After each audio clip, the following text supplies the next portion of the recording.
How important is to have a long-term female friendship as a female? I think it's very important.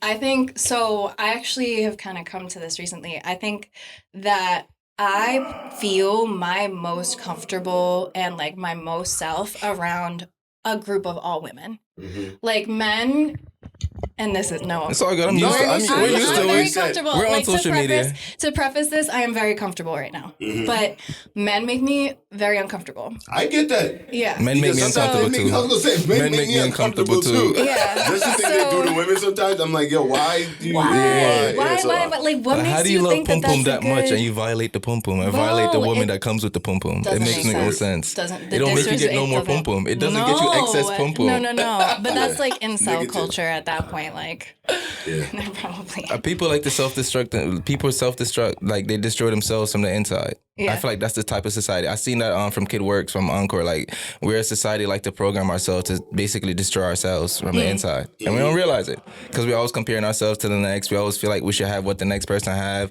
And we all fall victim to it subconsciously. And that comes with like just like a capitalist society. Everything is so competitive all the time. Mm-hmm. So it's like... the external factors are like very overwhelming at times. I'm it's just still like debating on if I don't like capitalism. I love it though. How do you feel about capitalism? I was gonna ask you, are you a capitalist girl? Love capitalism. Are you I think in theory, communist? Are you a could communist? work. I'm not a communist. There's nothing wrong about being a communist. Socialist. Okay, there's nothing wrong about being a communist. Socialist? No. Okay. I really don't say. Okay. Full disclosure, after the overturn of Roe v. Wade, I completely checked out. I don't give a fuck about shit. I don't blame you. I should know. I don't give a fuck about shit. America don't give a fuck about shit either. That's what I'm saying. Like, why the fuck should we? If you're gonna tell me that you can actually have fucking laws on my body, none of that makes sense. No. That you made that up. Actually, this is like white men did it. Old white men. Like for what? Because you think that your seed is that important, sir? No, it's because they know their seed isn't that important. Well, actually, so you know what the fuck they want. I mean, the whole thing goes back to like these cycles of inequality and inequity in this country. Like, who do you think is going to be affected more by these laws? Not them. Black people and people of color. Mm-hmm. Pretty much. Which is everybody but them. Especially in those southern states where the wage gap is horrible. So then what's going to happen? They're going to have these babies that like they didn't either want or like couldn't afford. Yep. So then they're gonna go into the system, which we all know is for profit at this point. Facts. It's just like facts, because niggas is just getting foster kids just to collect that check. Collect the check. Yep. It's a cycle. It's crazy. It's a cycle too. And then you know what? Not to say every single one of them happened, but who do you think they have feed the prisons? Kids that grow up with issues and do shit like that. No, and now they're cycles because that's where they come from. My scariest part about it is seeing these white women adopt these black babies. It scares me. It scares the fuck out of me. You know what that is? Nah, it makes me uncomfortable, bro. Like, really super uncomfortable. Like, it's because we know what white people do to these black babies. And that's not, again, it's not saying all sucks. of them. Exactly. But it just sucks because it's like the same as like, it makes it's the pool not tainted. All men. It's not all white people. But like, we have this disposition for a reason. We were conditioned to feel this way for a reason. And like, I understand that's both sides, whatever, but like, come on. Like, this country was, founded in inequality and equity. Like, there are people that started... built on slave labor. Come on now. Shit. We ain't gotta talk much more about that. Yeah. What's your ethnicity? So my dad's Colombian and my mom's Italian and Irish. Does $40 go far in Colombia? I have never been. You never been to Colombia? I know, it's a shame. Are you really Colombian? Only half Colombian. By blood? That's it? Yeah. I'm not Pais. No. Paisa. Like Parce is like a person like that was born in Colombia. You're not native. Yeah. That's I'm a youngie. My parents are Jamaican, but my parents were born in Jamaica, but I'm not Jamaican. Yeah, he was born here. No, I'm definitely a no Sabo kid, for sure. A no Sabo? Is that the Spanish version? Spanish equivalent to the Yankee? It's like, I can like kind of understand Spanish. I can kind of speak Spanish, but like, I don't know. See, that's complicated in patois because there are some, and I know for a fact, there are some Jamaicans that Jamaicans can understand. I'm one of those Jamaicans. He's born in Jamaica. So there's some Jamaicans like just can't understand. Like they're from country. So when you're from country, your language, you speak very fast and you break your words down even more. Mm-hmm. So you are basically mushing words together. So sometimes when you speak that fast, you're just like your words are rolling off each other, so you miss out on what the fuck. You be like, huh? Right. Like slow that down for me one more time. Yeah, but some Jamaicans just talk bud. And I feel that because like I say I can kind of understand Spanish. When they start talking that fast, I'm like, guys, I said I could kind of. I ain't that Spanish. Like, remember where I was born. Like, see, I gave you an inch, you took a mile, bro. Like, stop it. I had to learn. I was like, yo entiendo más que hablar, pero no hablo that well. Like, it's all Spanglish. I'm like, I'll be like, so you know, I really can't speak it like that. Yeah. But hablo español muy poquito. Poquito. Yeah. No, I was watching. Do you guys know Angela Johnson, the comedian? She's a Mexican comedian. I feel like I know her, but not by name. Ain't no Sabo kid, and she makes me feel so much better because she's older than me, and she's like. So she did this bit recently, and I'm like, oh my god, that's me. She was like, I'm a no Sabo kid that thinks she understands Spanish, and she goes on to say like. I'll hear someone talking Spanish to someone who doesn't understand Spanish and I'll go over like I can help. But really, it's like trying to decipher what they're saying. Like, oh, I got 3 words. So basically, like, no. Get the whole conversation. It's totally wrong. You know my favorite Spanish phrases since high school? What? No de ninguna manera. It just means no, not at all. Yeah. I was like, no. No de ninguna manera. It took me a while to learn that. It took me a while. No de ninguna manera. I'm over here. I'm like, ya tú sabes. That's it. That's yo no sé. Ya tú sabes. Like, that sounds like I'm about to start dancing right now. Hey, what is that girl? Yeah. Ya tú sabes. Ya tú sabes. I'm learning shit every day. It's your girl Tejá, and this is Weed and Whiskey Podcast. There you go. Coast. All my niggas, we coastin'. High grade, we smoking. On the highway, we rollin'. Crack a bottle, we toastin'. Shit, and with that being said, welcome to Weed and Whiskey Podcast, the best fucking podcast out there in fucking CT. They already knew that. They already knew that, man. Shit, we only elevate, we only get ingraded by the grace of the universe, and so for some people who are religious, by the grace of God, whatever floats your boat, let your boat be float. That's all I'm just gonna say. We're here with another great fucking personality. I'm excited to hear this one because honestly, I want to get into the full story of why we're actually here because I don't know shit about it yet, so I'm really to get into this, and I feel like she's gonna tell it very, very well because she's honestly just really, really cool. Like really, really fucking cool. Like, this is so sweet. She's so laid back. Thank you. Like, this is our first time meeting, and honestly, I told her straight up, I didn't even prep. I didn't even get a chance to think about what I'm gonna do for the intro. And just from talking to her so far, to be honest with you, she makes me feel good and makes me feel validated as a man because she said that she feels comfortable and she just took a big shot of Tito's and it just hit her. So with that being said, we have Tejá in the motherfucking building. We have artist extraordinaire in here. Somebody who's gonna take over your sound waves and this shit little by little. What is no sabe? Is that a no Sabo kid? No Sabo is kid. That what you mean? Yeah, I'm a no Sabo kid. She's no Sabo kid. If you know, you know, because I don't know, but now I know. Welcome to Weed and Whiskey Podcast. How you doing today? Thank you for having me. Thank you for making the time for us. We feel honored. We feel special. Yeah. I like your smile. Your smile radiates. I could tell like you are very easygoing and you know how to melt into a room and just be able to just flow with it. But you have a certain type of intellect. Yes. Thank you. I see it. Thank you. It's bursting out slow key. Like I see it trying to creep out a little bit. It's like one of those, I'm trying to test the waters to see if these niggas actually smart. What was your major in college? Psychology with a minor in criminal justice. I knew it. Like I said, she's trying to test the waters to see if these niggas actually smart. Okay. I'm a little smart. I mean, I it's never, I did college for a little bit. I ain't graduate, but I'm smart enough. I'm smarter than it took me forever to get my bachelor's, like forever. Why? Because of my first go around, I went to UMass at 19.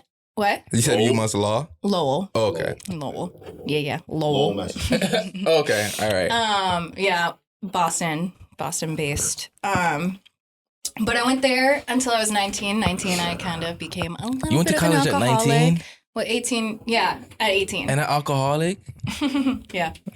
Yeah. Okay. But so I mean, like, you know, shit happens. Not really, like, I say alcoholic because I was drinking every single day. And then I was in a sorority. Yeah. So you was really partying. I was partying hard. Okay. Yeah, I've done quite a few things in my time.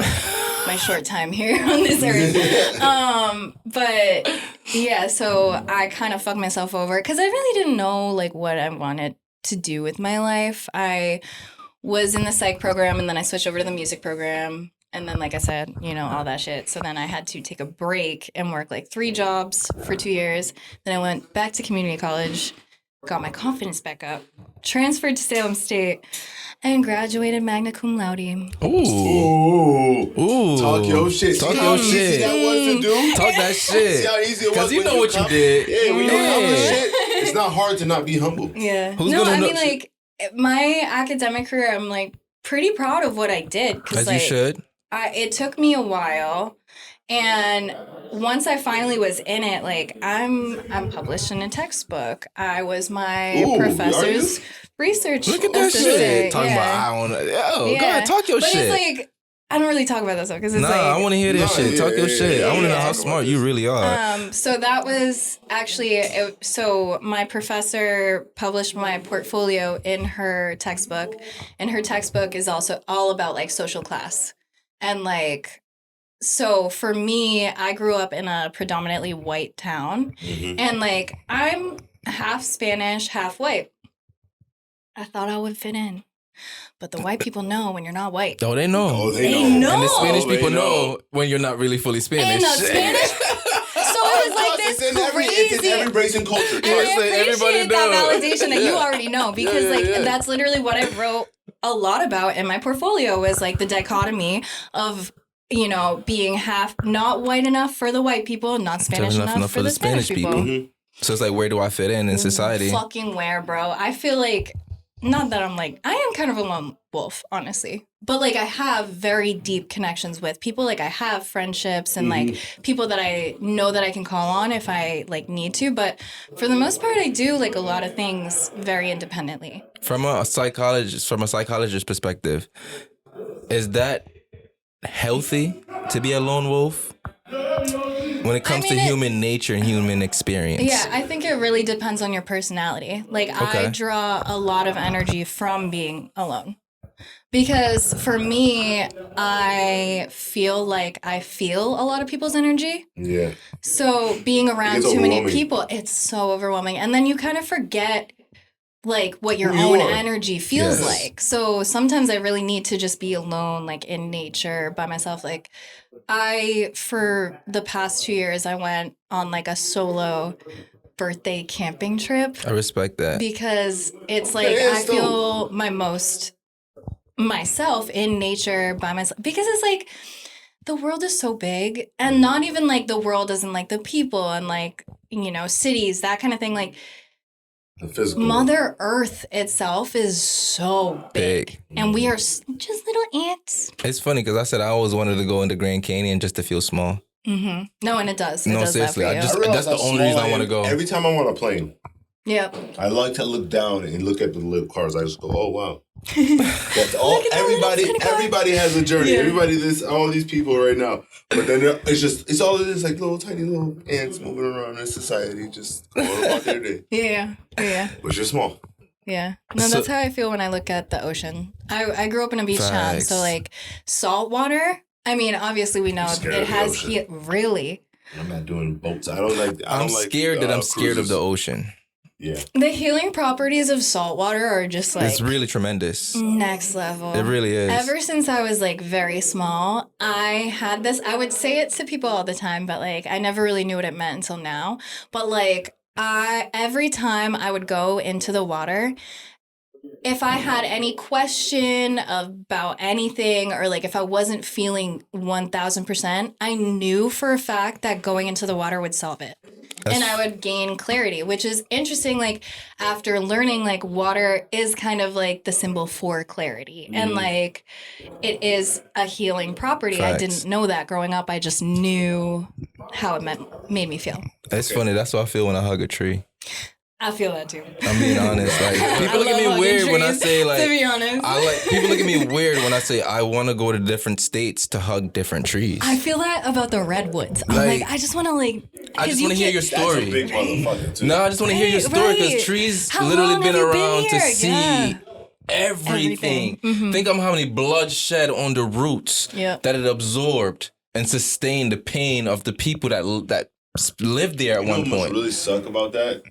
What if you're one of those trees that grow like through a fence, and now you got a big ass fence in your body? Well, I mean, the tree's gonna. Well, unless it is taken down. Well, yeah, I mean, they grow around. I've seen it. They have the trees that grow like that, and I forgot what state where it grows up, and then it does like a little U and go up like that, and it's like a phenomenon, and then nobody knows why it grows like that. There's like a lot of anomalies in there. In my head, yeah, I know what you're talking about. I have a question for you. Do you feel like your psychology major is helpful with you in the music industry? Yeah, definitely. In what ways? I think psychology can like really help in day-to-day life, just like understanding how people work. And personally, I do feel like I can talk to anybody. That's why. No, sorry. Keep going. Yeah. Well, I mean, no. Yeah. Because I figure it is right. You can understand the human mind, right? As far as that goes, you can kind of cater your music to what you kind of would think people would understand, what people would know. You can touch a different part of people because you understand people. The power of words, the power of how to use your words to invoke feeling. Yeah. I feel like for me, most of it is on the performance side of it. Mm-hmm. Like I like the exchange of energy that happens when you're on stage and you're doing your thing and you look out and like you're dancing with different people and like vibing with people. I feel like that and like individual one-on-one is how I usually kind of like connect more. As far as like the music side of it goes, I put little me kind of in that as like, what did I listen to when I was younger that I like really liked and kind of like heal my inner child? And by doing that, I feel like I hope other people kind of hear that and they're like, oh yeah, this is nice. Yeah. You know what I mean?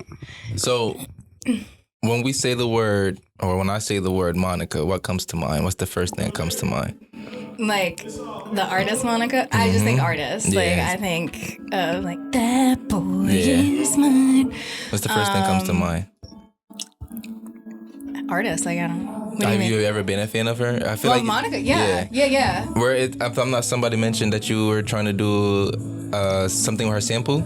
Okay, so one of them days is out right now. It's a Donzio P track. I sang the Monica sample that is on there. Yes, which is fire, fucking fire. Yeah, and when he asked me, first of all, I was honored because I was like, oh my god, Monica's sample. Yeah. Like, okay, I get to sing her. Like that's sick.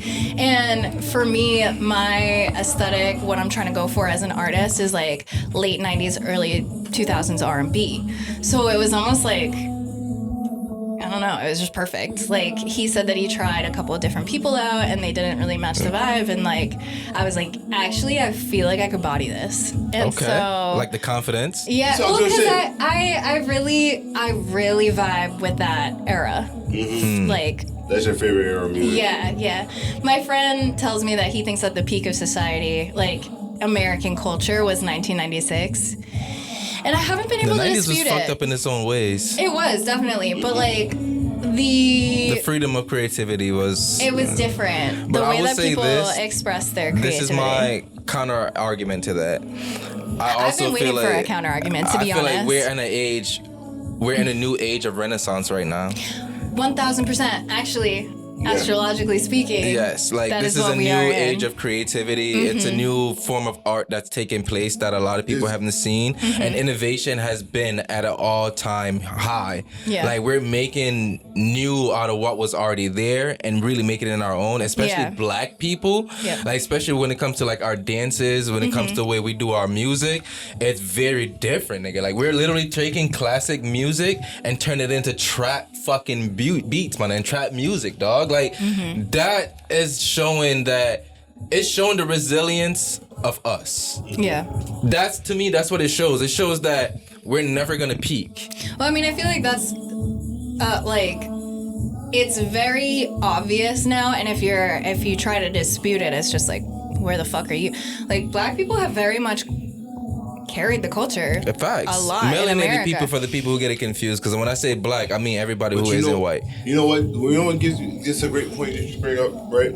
So this weekend, the women's national championship game, right, was on LSU versus Iowa. Mm-hmm. Shout out to I forget her name. Last name Reese. I heard Carson was dope too. And Caitlin Carson, from Iowa. She was on fire. But Caitlin Carson, Iowa, she's a white girl.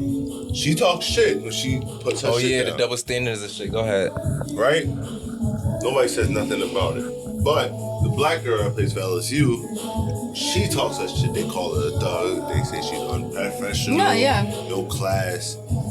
But it's so crazy. Yeah. She just did it. She did it in the last game, and I loved it. What she did, she talked her shit. Well, and she's like, fuck it. Any chance for a woman to talk their shit, I'm like, yes. But like a woman of color, I'm like, yes. I love that women of color have been speaking up more. Especially when they win. Especially when they win. Well, I'm fucking sick of like the angry woman narrative. Like, I mean, to be honest, to be real, like, it was never really an angry. It's never been angry. Just white society portrayed it as angry. I mean, even if you are angry, you're fucking allowed to be angry. Black women specifically have a reason to be angry because society has been down on them in so many ways. My point to that is they love your culture, they love what you do, right?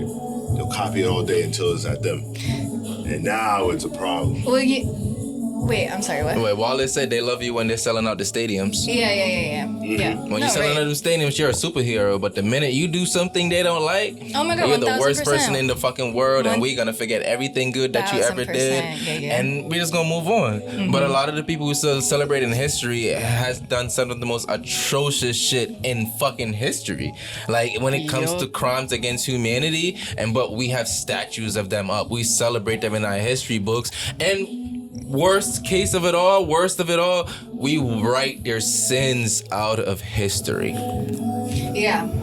A lot of people don't know this. Yeah, a lot of people don't know the sins of our great leaders. No, it's unless there's people like us exist who still preaching the truth that happened. I mean, the fact that George Washington's teeth were literally like his dentures were made out of wood. Yeah. I'm like, and then it wasn't even wood though. Yeah, but yeah. That's what you're saying. I'm like, wait, but it wasn't wood. I'm like, no. It's something. Wait, what was it? The teeth of slaves. They say it was made out of wood because they don't want to say that it was made out of. It's kind of like how they said the Native Americans smoked tobacco. Yeah. That's one of the biggest lies ever told in history books. They wasn't smoking tobacco. What they do? They were smoking weed. It's more spiritual. Why do you think they're having these nature revelation things? That wasn't tobacco. That was true. Weed and proper spirituality, dog. That's why hemp was so big in America. Yeah, what you think they had in their pipe? Niggas not going around fucking smoking tobacco.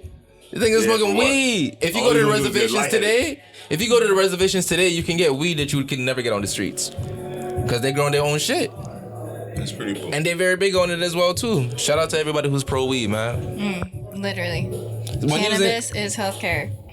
So, again, from a psychologist's perspective, what is the importance of weed from your perspective and from your research and from your experience? So, all of my knowledge of cannabis, I feel like is mostly experience, but also like growing up with people who are like actually very into it. So I've never really had like I mean, when I was younger, and the DARE officers came in, they were like, weed is bad. Mm-hmm. Weed is the gateway drug. It's reefer madness type shit. Yeah. But I think it's really important. I mean, like, it's not for everyone. I'm not going to say everything is for everyone. For everybody. Yeah. A lot of people who smoke weed shouldn't smoke weed. Yeah. I found a lot of people are getting like kind of fucked up in their head. Well, because the weed is crazy nowadays. So something my friend always says, he's like, it's not the weed. It's not. No, it's the people. It's the people. You have certain chemical imbalances in your head when it goes to be smoking weed, because you got to think about it's a chemical reaction when you're smoking weed, which means if you're not if it's not altered properly and you're going off certain ways. But the way I look at it from a spiritual point of view is if your first chakra isn't well balanced and you get in tune with your upper chakras, you're going to be condemned as crazy, or you're going to have these experiences that make you feel crazy. That's what it really comes down to. Well, to be honest, like, there are kind of, we'll call mental illnesses that are not, like, you should not smoke weed because it will either augment the symptoms or, like, present a new one that is, like, but, like, it's not new. It just, like, is triggered in a way. It never manifested it yet. Yeah. It's like it's sped up. So I can't say, like, I'm not going to sit here and be like, everybody should smoke weed. But, like, for me, I have a pretty severe menstrual cycle. And that's something that helps me a lot is, like, because I have a disorder where I feel like the hormones are really bad like a week before I get the physical symptoms. Once I get the physical symptoms, I get all of them. So it's a lot of pain over here. Yeah. But at the same time, I'm like, oh, thank God, these mental, like, because I get into such a horrible state of mind that the only thing I can do is smoke weed and sedate myself. I'm the same way too. I'm the same way too, because it's not because I have periods. You're like, it's not because of the hormones. I'll let you finish. I'll try to let you finish. All right. Maybe I just have an imbalance in my testosterone levels. So you never know, man. There's gotta be something. Or maybe I'm just depressed. Well, and that's usually when because like the day before specifically, like I'm gonna be real with y'all. I got my period on the way here. Yesterday. I wasn't ready for that type of realness, but to be real, I actually love you more. I love you even more for that. I'm some real shit. I'll be honest with you. I'm gonna say this right now.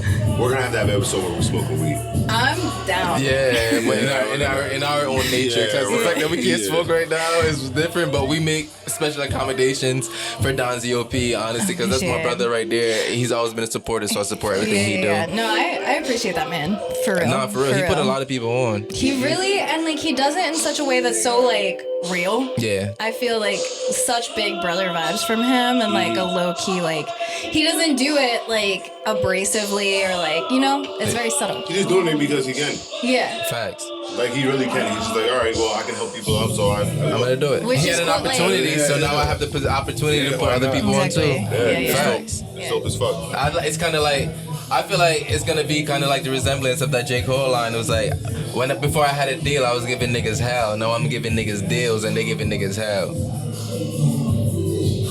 But that's one of my favorite bars from J. Cole.